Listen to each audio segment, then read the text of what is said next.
This is a Fox News alert, and we don't say that lightly. Day 2 of the Democratic National Convention begins tonight. It's featuring Bill Clinton and Alexandria Ocasio-Cortez. Sandy will be monitoring it. We've taken a look at the Democrats' platform and found something interesting. They don't think it's safe for African Americans to go outside. As the platform says, quote, "It's unacceptable that millions of people in our country have good reason to fear they may lose their lives in a routine traffic stop or standing on a street corner or while playing with a toy in a public park." It's scary. Is it true? Michelle Obama echoed this sentiment recently, in fact, last night. But again, is it rooted in reality? Jason Whitlock has been watching carefully. He writes for and is part owner of Outkick.com, which is excellent. We're happy to have him on tonight. Jason Whitlock, thanks so much for coming on. What do you make of this? You hear it a lot. I think that fear is a mechanism, a tool for control. Yeah. And the Democratic Party, the mainstream media, are using fear to control people and to control African Americans in particular.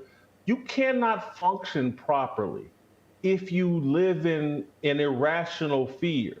Again, for those of us that have religious faith, we understand that fear is the friend of evil, and the reason you embrace faith is so that you can operate without fear and you can reach your highest potential. This is just an irrational fear. When they put that into the platform, when Michelle Obama echoes those thoughts, I'm just like, what Black communities have they actually lived in?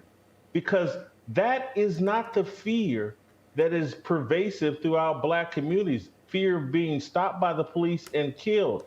The stats, the facts, the evidence don't back up this irrational fear. So why is someone trying to instill that fear in us of the police? It's like a self-fulfilling prophecy. If you engage with the police filled with fear, you're more likely to make really bad decisions that then provoke them to take action. It's irresponsible what they're doing and what they're saying. I'd never thought of that part of it, but you're absolutely right, and you're absolutely right that fear makes every single human being irrational, me, you, everybody. So I wonder what the long-term consequences of this are, apart from the one you just mentioned. Like, what kind of scar does this leave on the country if you keep saying stuff like this? Look, the number one thing you can do to prevent someone from reaching their potential is convince them that they can't, and to convince them that the whole country is rigged against them. Therefore, why even try? Give someone an excuse not to be successful.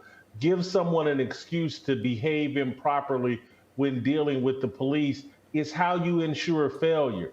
I was brought up my entire life to go out and attack the world, and anything was a possibility. That was the hope that was put in me coming. I was born in 1967. My parents lived through the civil rights movement. Their goal, their hope for me and my brother, my stepsister and stepbrother, was for us to go out and conquer the world. We're now telling kids you can't conquer the world. And so if you're a Black kid competing against Asian kids, white kids, Latino kids, and you've been convinced, oh, the whole system's rigged against you, you can't succeed, and the other kids you're competing with are out there, well, the world's on a platter for me. If I just go out and attack it and work hard, I'm going to be successful. You have less of a chance of competing against your peers if your attitude and mindset aren't right. Attitude controls outcome. And why the Democrats, this is just, I'm just sorry, it's pure evil. It's borderline satanic if you really have an understanding of religious faith, the principles taught in the Bible, why Jesus died on the cross for us. If God's on your side, how can you fail? It's sickening to me what this message, and to see a major political party pump this message into the Black community is really disheartening for me. You're making me emotional listening to that, because I think you're so right. Jason Whitlock, thank you very much for that. Thank you.